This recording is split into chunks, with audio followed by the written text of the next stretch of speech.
Samuel என்ற இளைஞன் ஒரு சிறிய கிராமத்தில் வாழ்ந்தான்.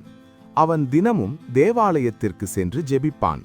ஆனால் அவன் வாழ்க்கையில் அன்பை நடைமுறையில் காட்ட மறந்திருந்தான். நான் ஜெபிக்கிறேன், அதுவே போதும் என்று அவன் நினைத்தான்.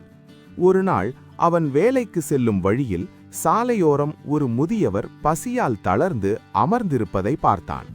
அவன் மனதில் நான் தாமதமாகிவிடுவேன் என்ற எண்ணம் வந்தது. ஆனால் உடனே அவனுக்கு பைபிள் வசனம் நினைவுக்கு வந்தது. உன் அயலானை உன்னைப் போல நேசி என்று.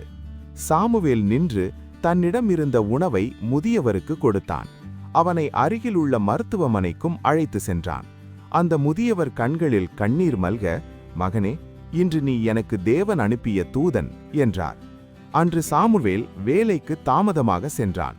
அவன் முதலாளி காரணம் கேட்டபோது நடந்ததை உண்மையாக சொன்னான். முதலாளி சிரித்து, இன்றைய உலகில் இப்படிப்பட்ட மனம் அரிது.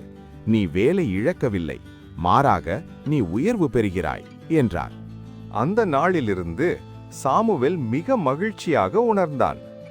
ஜெபம் தேவனோடு நம்மை இணைக்கிறது. அன்பின் செயல்கள் மனிதர்களோடு நம்மை இணைக்கிறது.